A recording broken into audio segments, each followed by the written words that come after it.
Hello, everyone. Thanks for your patience. I know we're getting started a minute late. I'm going to give some people time to connect to the webinar again for that reason. So I appreciate your patience. We have a great presentation for you today. So just sit tight for just a moment while we let people connect to the webinar. I hope everybody's having a good day so far. Just feel free to use the chat if you have any issues hearing or seeing the presentation. And again, another moment or so and we'll kick things off.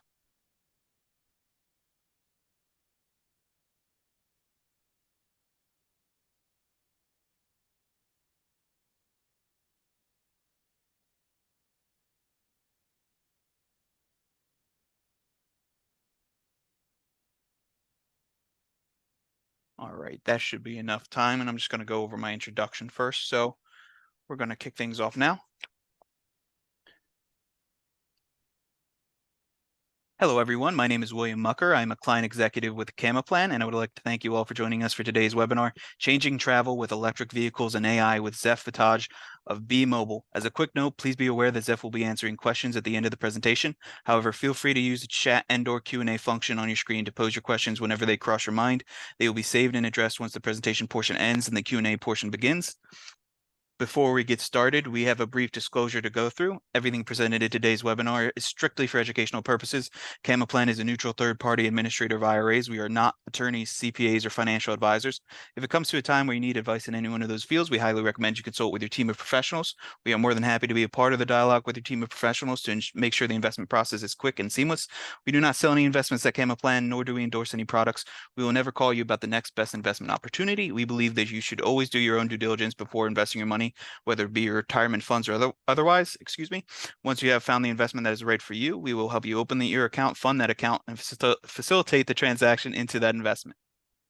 Here is my contact information. If you or anyone that you know who you believe can benefit from the information have any questions about what is discussed in the presentation today and how it applies to self-direction, please do not hesitate to contact me. I'll be more than happy to help. And without further ado, I'll pass the controls over to you, Zeph. I appreciate it. Thanks, Will. Absolutely. Let me get my screen share here.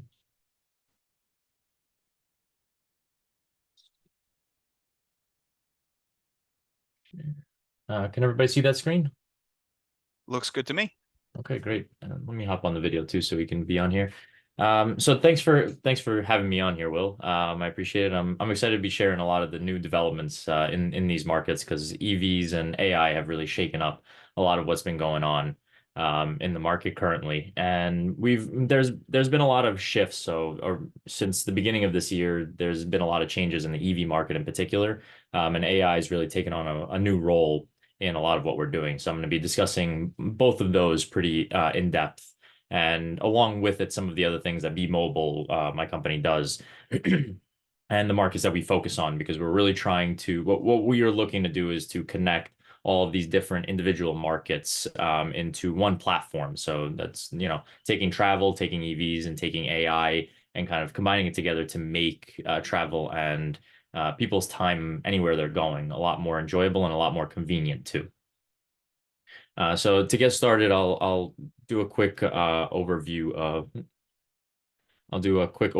of the market itself. So these are the markets that we focus in, and this is what I'll be talking about, the individual markets. So the first is the vehicle rentals. So that's currently around that $98 million or billion-dollar market size, excuse me, and we're expecting it to grow to about 144 billion. And so in that industry, you've got companies like Hertz, you've got companies like Sixt, and in the micromobility, which is next to it, similarly, you've got companies like Bird, Lime, and so on. Now, the difference between the rentals and the micromobilities, the rentals really focus on cars, whereas micromobility is the smaller vehicles. So look at scooters, bikes, mopeds, and those similar products. One thing that we've seen, though, is that these projections are likely to not be accurate for micromobility. They expected it to grow a lot faster than it actually has. And in fact, some of the companies have begun shrinking because of overreach. And also just here in the United States, the infrastructure is not quite where it needs to be for this to be an optimal mode of transportation. Whereas in Europe, for example, for those of you that have been, you see bicycles, you see scooters pretty much everywhere, and it's a much easier mode of transportation than vehicles, especially in the major cities. Next to that is the EV stations. I'll be going a little bit more in depth on the history behind that and current market trends because we've seen a big shift in that too. So originally there was a lot of push on EV stations. There still is a pretty big push, but a lot of manufacturers and a number of the companies have pulled back. A few even filed for bankruptcy because of the infrastructure issues that we're currently experiencing here in the US. And so that's part of where, we look to step in to kind of help with the infrastructure. But in general, just to give everybody an idea. So for those of you that do own electric vehicles, you might know what to expect in the coming years. Then we have Tours, which is our newest feature on the app. It's AI based. So now anywhere you go, BeMobile is providing an AI based tour guide, but I want to discuss in particular how AI is impacting a lot of the different industries that we see even outside of the EV and travel sectors, because predominantly nobody else is focusing on these sectors for AI. They've been doing a lot more in media space. And so I want to discuss how AI could probably impact a lot of operations going forward. And lastly, you see the ad sector, which, most of us know ads well. If you're on Instagram, if you're on Facebook, you're on Google or any of the other platforms, you see ads all the time. YouTube, very popular there too. So just understanding the ad segment as a whole and how it's impacting everything that we do pretty much everywhere, and in particular, a lot of our shopping and online habits.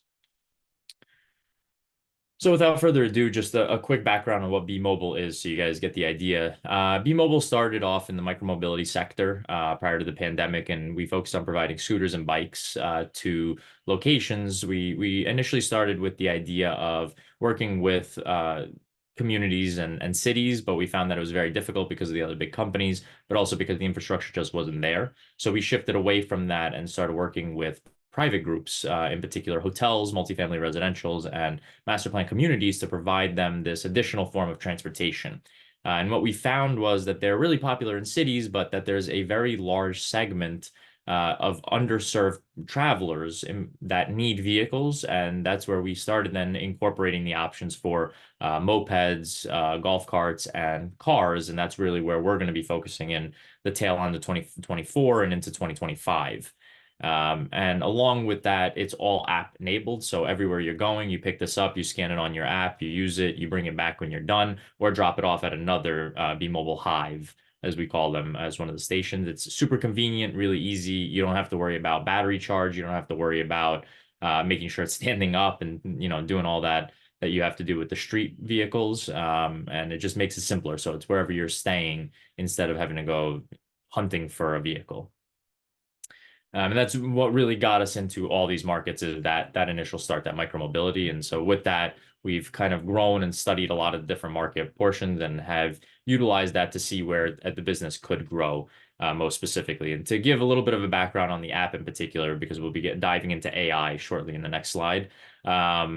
We collect a lot of this data in order to maximize the access for our users and to make it as safe as possible. So, this is all GPS enabled. We have safety guides. It's very easy, click and go. We require licenses, obviously, if you have vehicles, so that's easy to maintain.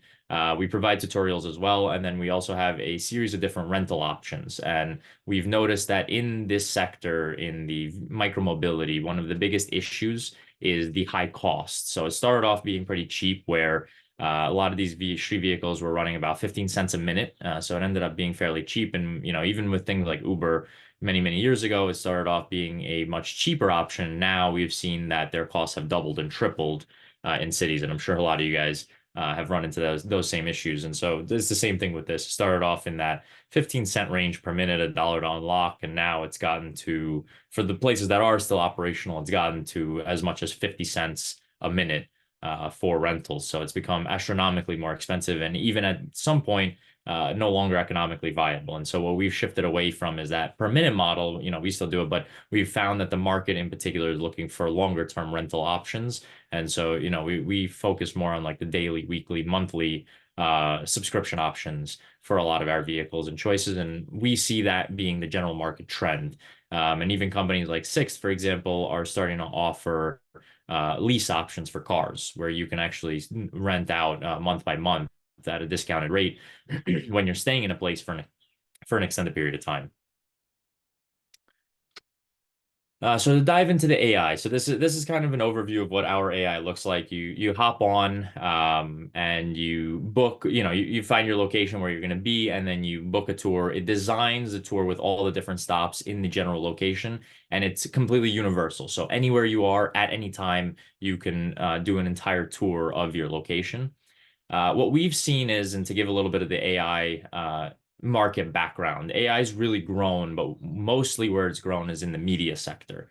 So most of what you see with AI will be either B2B sales, so it'll be helping companies grow on the back end. So these developers that create the AI, they sell to other companies in order to develop products for them. A lot is in the medical space. And a lot of them is in media and marketing. So a lot of social media posts now are AI generated and created. A lot of video related stuff is AI generated and created. And pretty soon we'll be seeing a lot of Netflix and other types of video content being highly AI generated. It's a lot cheaper, it's easier to use. And once it gets to a point where it starts looking more realistic, they'll start using that.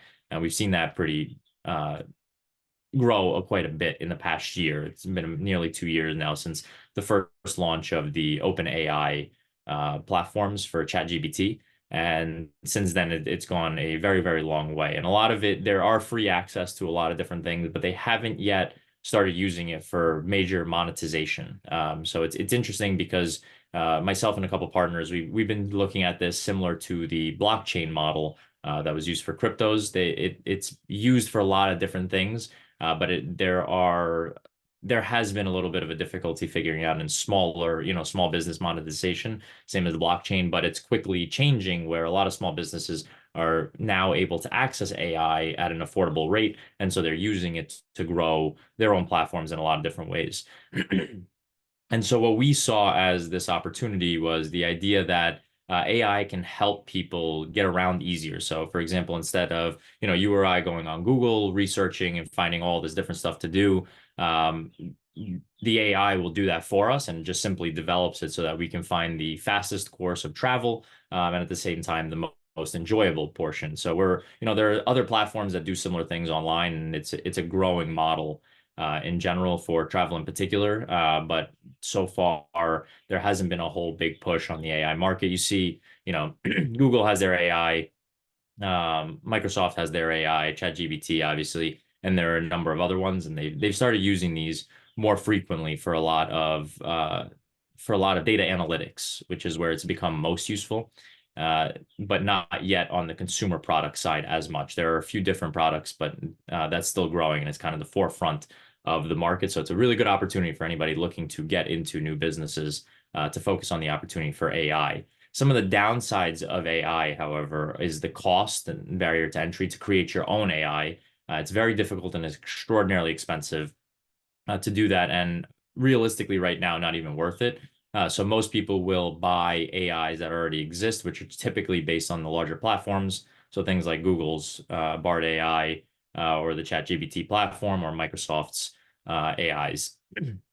There's also going to be a lot of integration, which they've already started doing into a lot of the services that we already receive. So, Siri, Bixby on Samsung, and things like Alexa, same thing with Google. All these will incorporate AI so that it can be more customized to the user and to the person.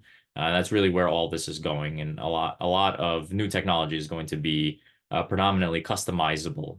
That's where we see it going for the future. And it's going to be impacting us in a couple different ways. It obviously makes a lot of what we do easier, but it starts making certain things a little bit obsolete, I guess you could say. Like, for example, doing searches on our own and researching stuff on our own starts becoming obsolete because you just ask AI and it'll tell you whatever you want.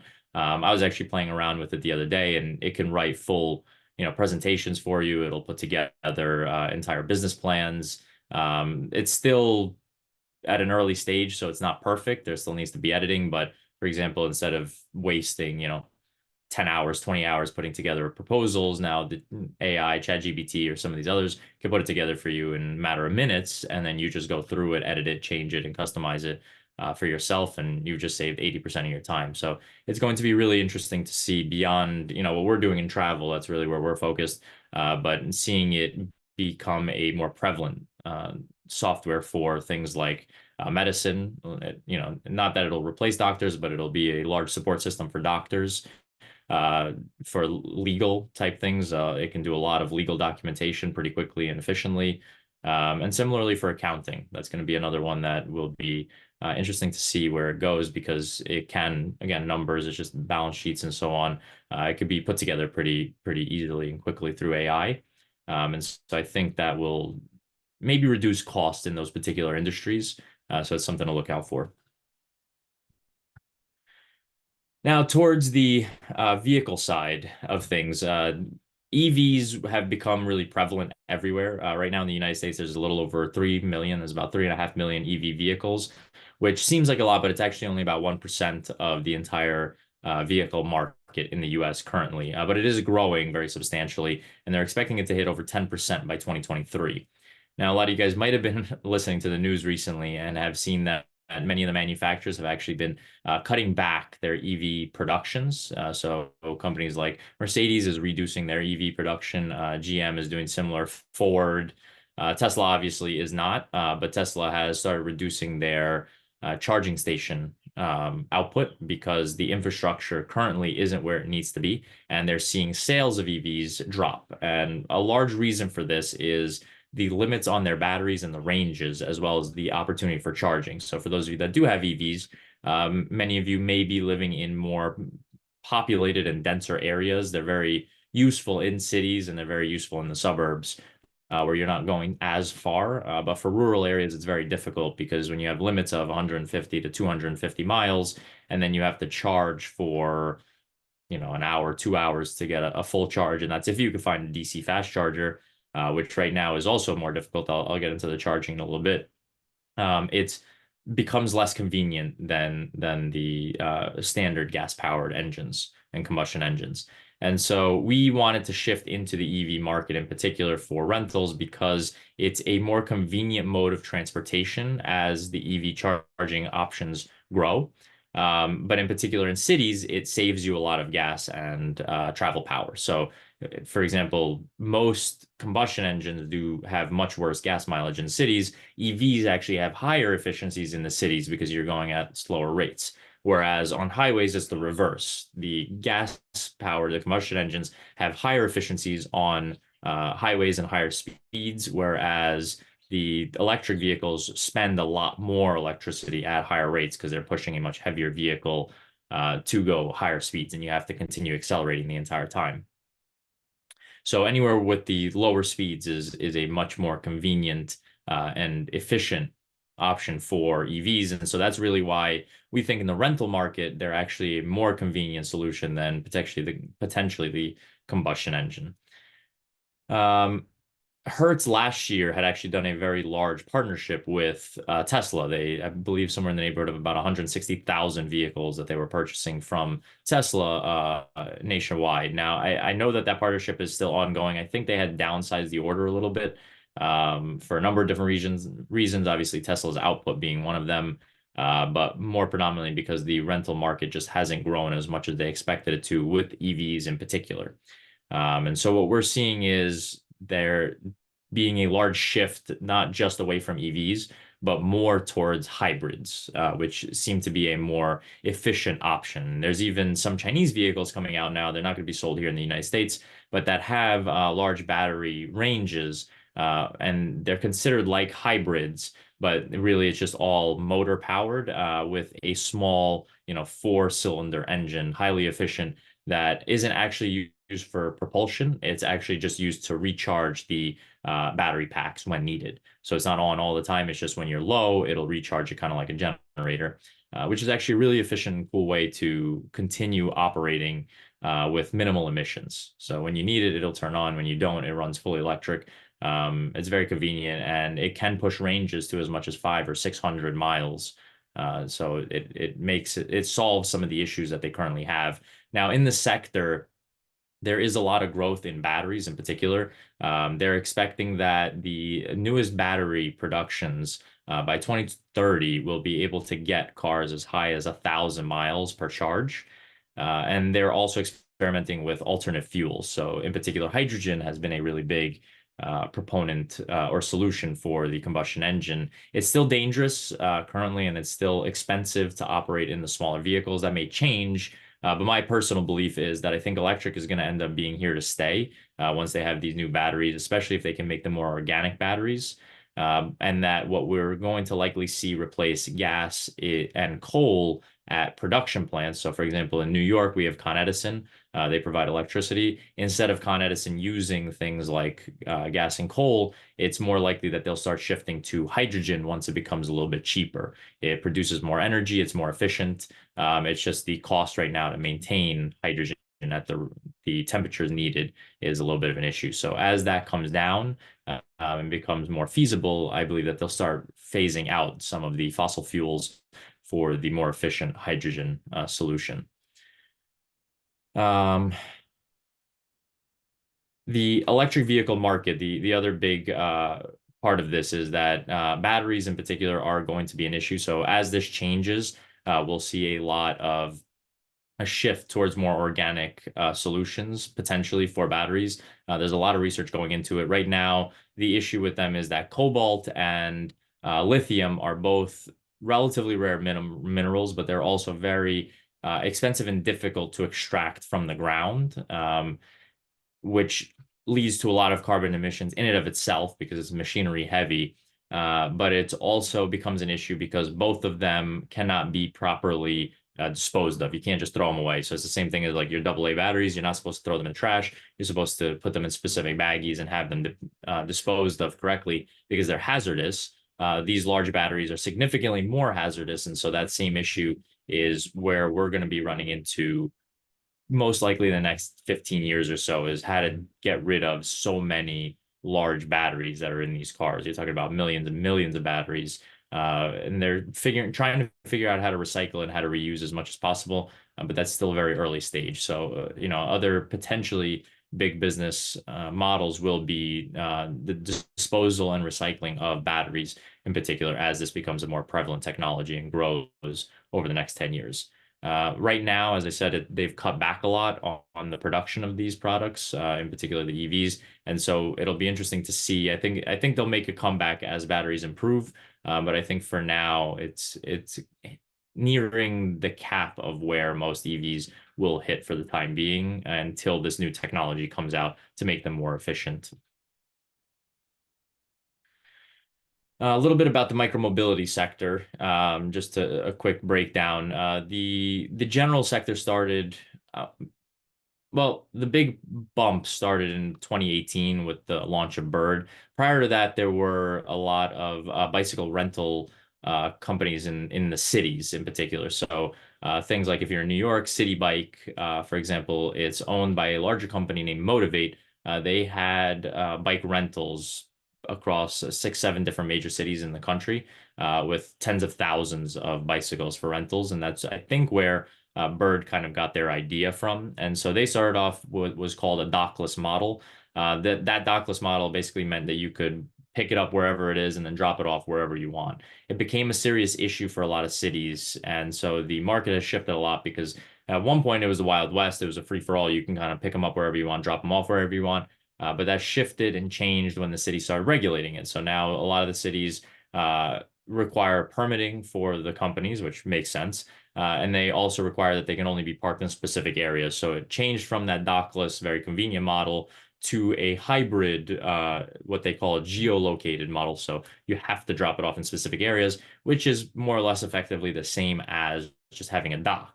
The bigger issue now is that they don't have charging stations at those places because they don't have to park them at a station. And so a lot of people run into the issue of, oh, my scooter or my bike doesn't have any charge. And so now I can't rent it to use it because it'll only take me, a half a mile or a mile because they haven't been charged in 2 days.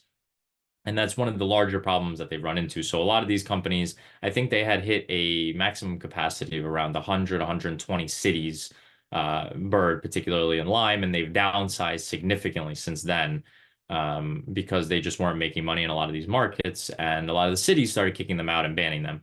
Paris, for example, banned them. New York City still And there are little pockets here and there where they're allowed, but a lot of New York City doesn't actually allow the operations of these on the public streets and facilities. They're pretty much nationally banned from sidewalks, so you're not really allowed to ride these on sidewalks, same as you're not really allowed to ride bicycles on sidewalks. And so there's a lot of issues that they've been running into, especially these dockless model companies.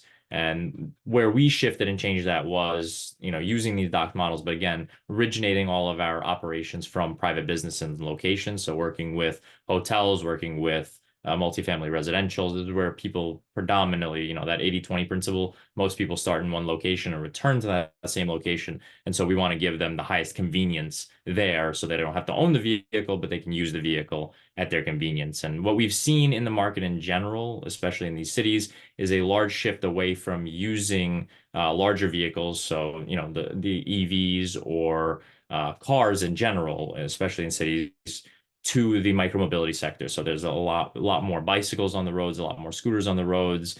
Many of them are electric powered.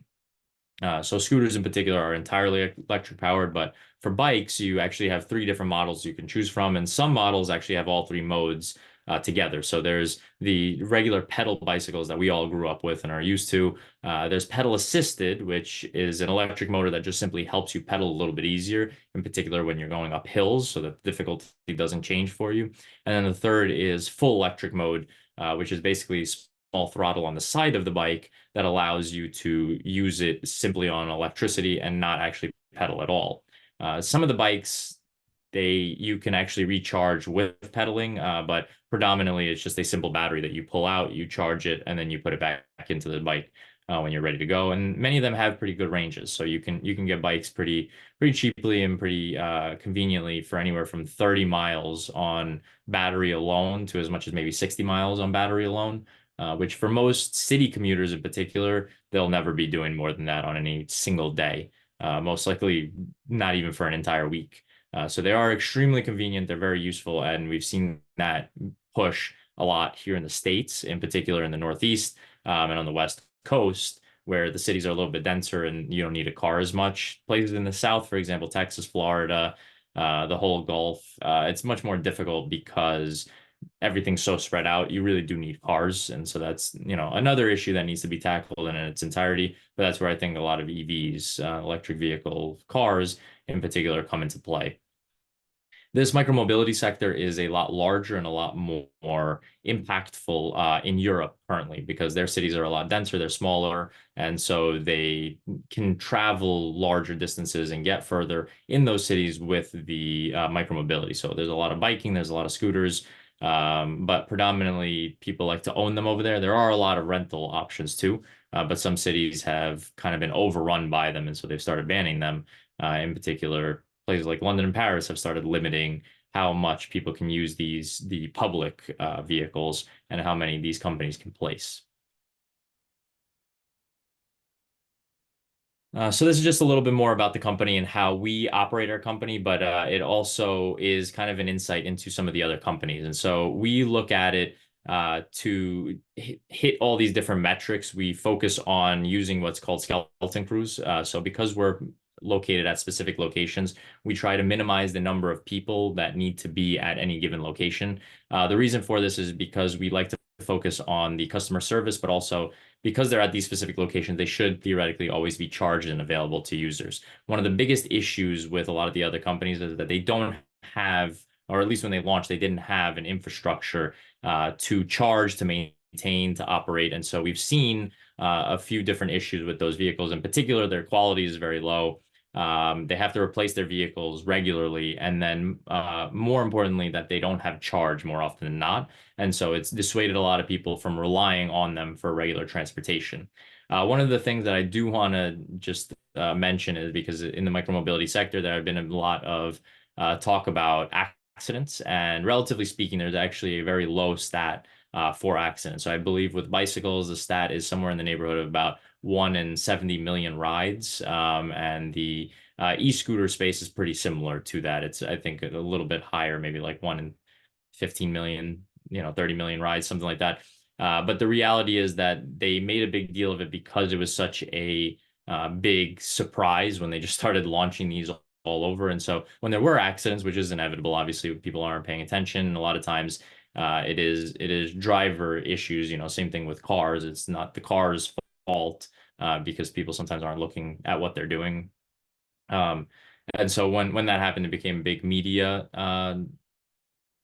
I guess circus you could call it about trying to get these off because they were so dangerous. But the reality is they're actually relatively safe modes of transportation as long as you're riding them the way they're supposed to be, not trying to do tricks, not trying to speed, not trying to do things that you're not supposed to, following the rules of the road in particular. They're actually extremely safe. And on top of that, they're very, very convenient because you can get on, get off wherever you want to travel. The real issue is with the sector is just that charge.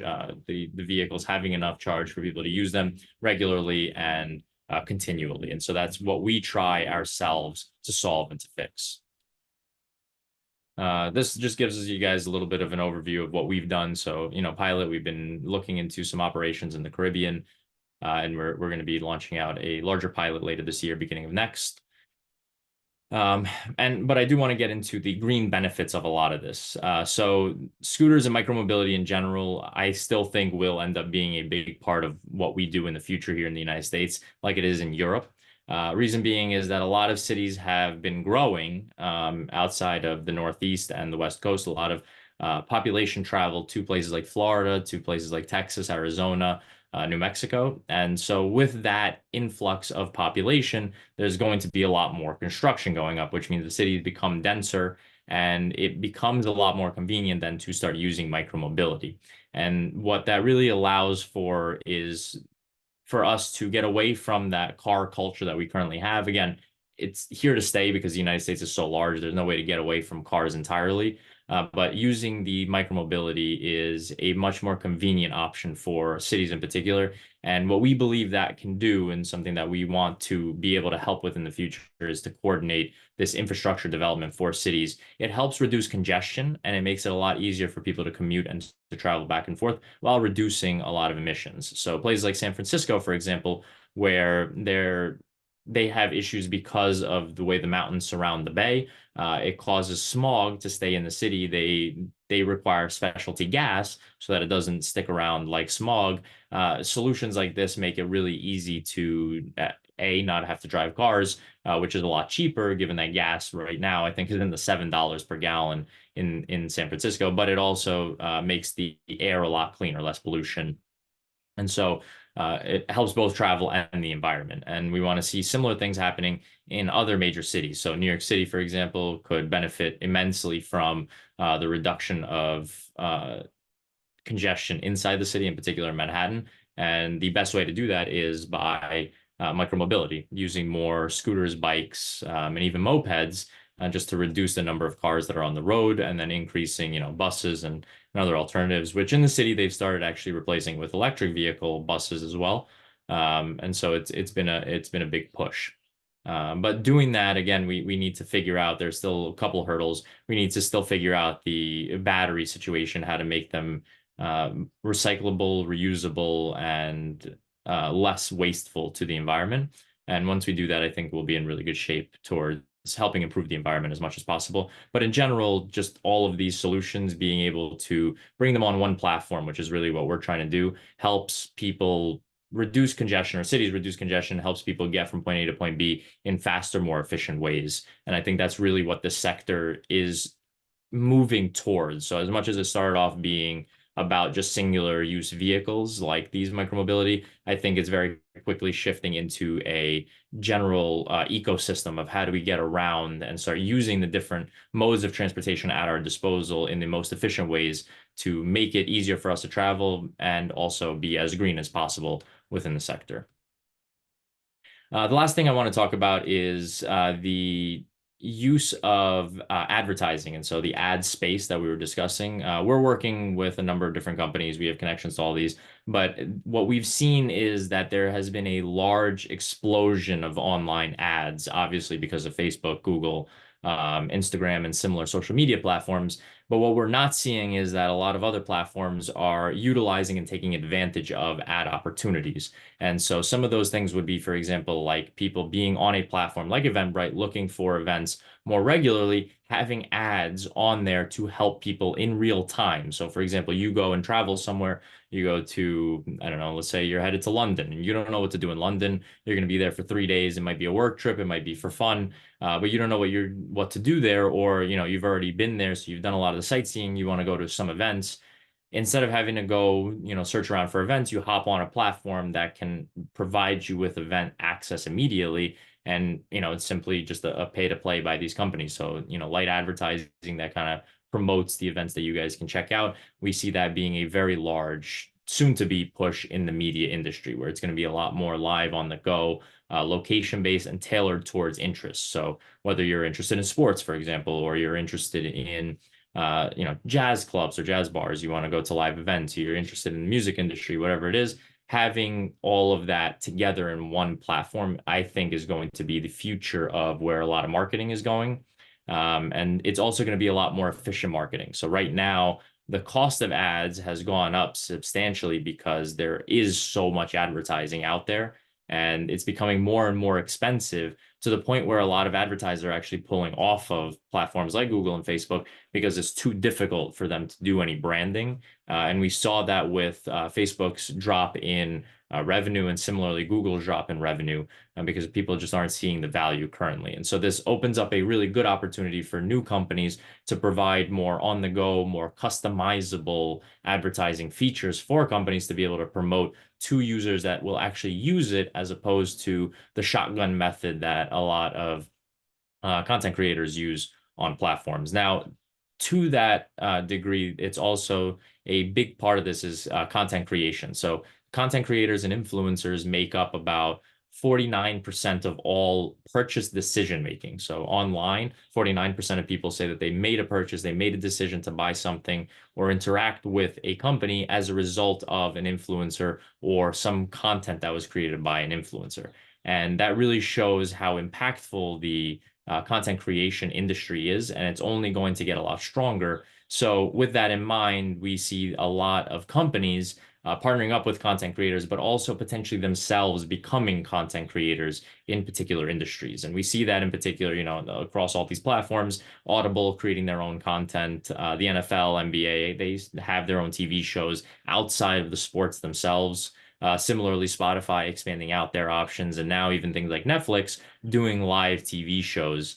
Like, for example, the greatest roast of all time, with the roast of Tom Brady being a live event that was hosted on Netflix, and it's likely to continue being a growing sector. So we're seeing a big shift towards that content creation in order to help promote to people. And that's really where the next segment of advertising, I think, will go.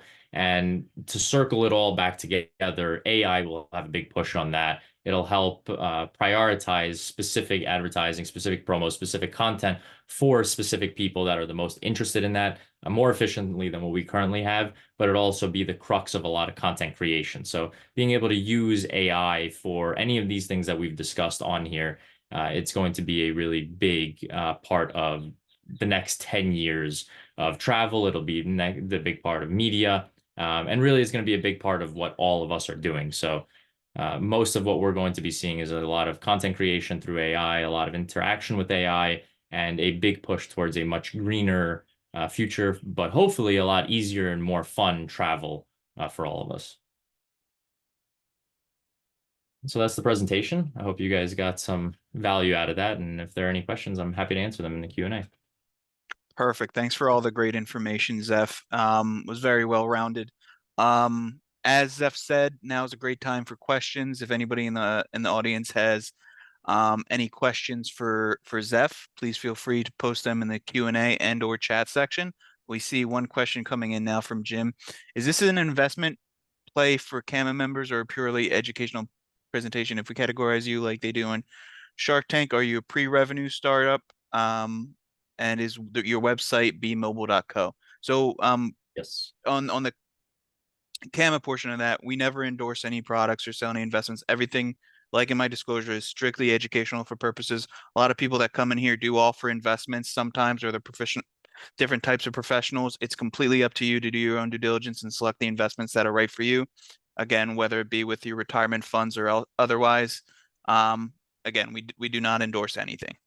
Sure. So to answer that question, in addition to, as Will just said, thanks, Will. We are open to investment. So if anybody out there is interested in investing, you're more than welcome to contact me on anywhere. That was my phone number and email. You guys can contact us directly. Our website is www.b-mobile.co. Our new app is going to be coming out very shortly with the AI features that I mentioned. So we're actually in the beta test stage right now, and we should be finalizing in the next couple weeks for travel and tourism. So we will be open to investment if people are interested. As far as on the Shark Tank, we currently consider ourselves, because of the whole pandemic issues that we ran into, we kind of had to revamp the entire company. And so we have recategorized ourselves as a pre-revenue startup. So we are early stage. Anybody that'd be interested in getting in, this would be, the pre-seed, I guess, or seed investment round, but a pre-revenue opportunity as we categorize it.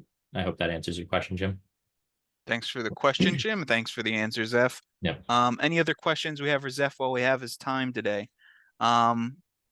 If not, Zeph did leave his contact information for anybody who's watching this now and has questions later, or anybody who's watching the future recording and has questions for him. Then, and also if you have any questions about how anything that was discussed today applies to your self-directed IRA, or you're looking to get started, just give us a contact over at Camaplan. Our website's camaplan.com. Again, and we'll wait a few more seconds to see if any more Sure. questions come in. While we're waiting, Zeph, what in 2024, in the upcoming few months, what are you most excited about the operation of B-Mobile? Anything you're doing in specific that you're most excited about? Absolutely. So we're very excited for this AI launch. It's I don't want to say the first of its kind because there are a couple other companies that do tours online, but it is the it's a big thing for us because we'll be able to provide anywhere anyone travels at any time a fully curated tour, and it'll be customizable based on how long you're staying in a location, what type of travel you want to use, and what your interests are. So whether that's physical interests, for example, hiking, exploring, whether that's historical interest and you want to see historical parts of cities with information associated, or if you're a foodie, for example, we do foodie tours on the platform. So you can customize the entire thing, totally generated by AI, and it'll give you the opportunity to change, the things that you don't like, and it'll update automatically with new things that you do like. So that's going to be our main focus in the next coming few months. And then following that, we're going to be really pushing into the back into the EV sector. Like I mentioned, we're partnered up with a lot of hotels, a lot of hospitality groups, and chains. And so we really want to see a push going forward in that particular sector.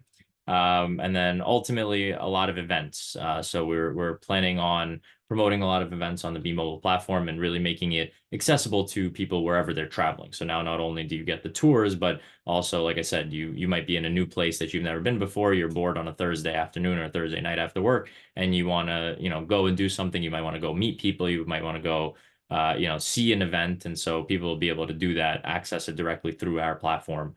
And that's really what we're the most excited about for the coming few months, that we're gonna see a lot. All right, perfect. Thank you for that. A lot of cool stuff in the future, I see. Definitely. It looks like your presentation was so complete, it didn't leave anybody in attendance today with any questions. So again, if anybody has any questions in the future, please reach out to Zeph, or if Yeah. you're watching this presentation in the future, please do the same. Thank you, Zeph. I look forward to Absolutely. hearing more from yourself and B-Mobile in the future. And I want to Likewise. thank everybody who's watching the presentation now or in the future. I want to thank you for your time, and I hope everybody enjoys the rest of their day. Yeah, absolutely. Likewise. And thanks again, Will. And thank you all for joining us today. And I hope you guys got some valuable information out of this. Always feel free to reach out. Thank you. Thanks. Bye-bye.